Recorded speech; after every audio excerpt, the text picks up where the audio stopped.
ఓ highway. రాత్రి సమయం కావడంతో వాహనాల రద్దీ లేదు. ఎలాగూ వెహికల్స్ రావట్లేదు కదా అని ఓ పేద రిక్షావాలా హైవే పైకి రిక్షా తొక్కుకుంటూ వచ్చేశాడు.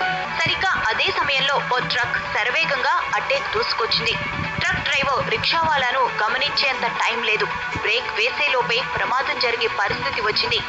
సరిగ్గా అదే సమయంలో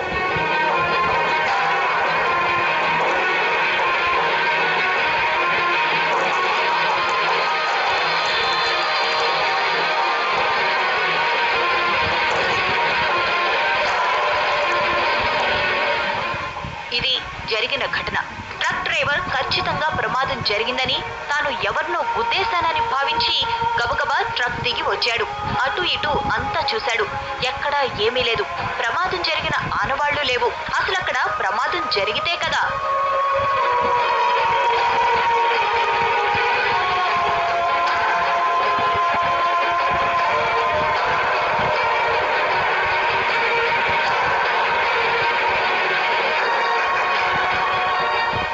రిక్షావాలాను రక్షించిన అదృశ్య శక్తి అతన్ని రోడ్డు పక్కన విడిచిపెట్టింది. అతడు ఆరోగ్యంగా ఉన్నాడో లేదో తెలుసుకుంది. అతడు సరిగ్గానే ఉన్నాడని భావించి అక్కడి నుంచి మెల్లగా వెళ్ళిపోయింది.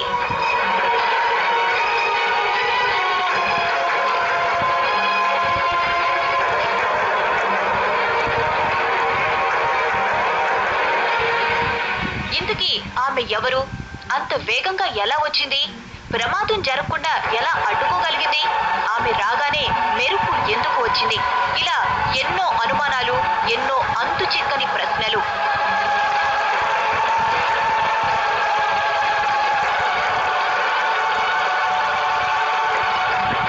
అంత వేగంగా మెరుపులా వచ్చింది కాబట్టి ఆమె ఖచ్చితంగా గ్రహాంతర వాసేనంటున్నారు కొందరు. గ్రహాంతర వాసే అయితే ప్రమాదం జరుగుతుందని ముందే ఎలా ఊహించిందని ప్రశ్నిస్తున్నారు ఇంకొందరు. అసలు గ్రహాంతర వాసికి మనిషిని రక్షించాల్సిన అవసరం ఏముందంటున్నారు. పైగా తల వరకు కప్పుకున్న డ్రెస్ కోడ్, నడత అన్ని మానవుల తరహాలోనే ఉన్నాయి. అందుకే ఆమె గ్రహాంతరవాసి అనేందుకు అవకాశాలు లేవంటున్నారు ఇంకొందరు.